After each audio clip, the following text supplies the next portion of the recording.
દહેજ ઔદ્યોગિક વસાહતમાં છાસવારે અકસ્માતના બનાવો બનતા હોય છે। ઔદ્યોગિક વસાહતમાં ખૂબ મોટા પાયે કેમિકલ પ્લાન્ટો આવેલા છે, ત્યારે અનેક એવી ઘટનાઓ સામે આવતી હોય છે જેમાં ભોગ બનનાર વ્યક્તિઓને ભરૂચની ખાનગી હોસ્પિટલમાં રિફર કરવામાં આવતો હોય છે। ત્યારે ભરૂચ પહોંચવામાં 1 કલાકથી વધારે સમય લાગતો હોય છે।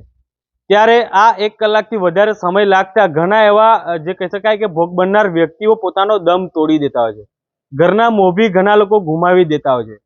ત્યારે આ અનેક બાબતો ધ્યાને રાખી હાલ ભરૂચ જિલ્લા પ્રમુખ પ્રકાશ મોદી દ્વારા પ્રધાનમંત્રી નરેન્દ્ર મોદીને એક પત્ર લખવામાં આવ્યો છે।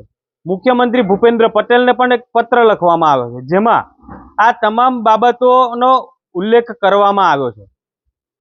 તો હવે જોવું એ રહ્યું કે તત્કાલીન ધારાસભ્ય દ્વારા પણ અગાઉ આ અંગેની રજૂઆતો કરવામાં આવી હતી, ત્યારે તેનું પરિણામ હાલ શૂન્ય જોવા મળી રહ્યું છે। તો હવે જોવું એ રહ્યું કે આ રનિંગ પ્રમુખ ભરૂચ જિલ્લા પ્રમુખ દ્વારા આ જે પત્ર લખવામાં આવ્યો છે, જેને ધ્યાનમાં લઈ શું હોસ્પિટલ બનાવવાની કામગીરી શરૂ થશે કે કેમ, કે અગાઉ જે ધારાસભ્ય દ્વારા જે કામગીરી કરવામાં આવી હતી, જે પત્ર લખવામાં આવ્યો હતો તેના જેવી જ ઝીરો કામગીરી જોવા મળશે। તો હવે જોવું એ રહ્યું કે દહેજ ઔદ્યોગિક વસાહતમાં મલ્ટી સ્પેશિયાલિસ્ટ હોસ્પિટલ બનશે કે કેમ।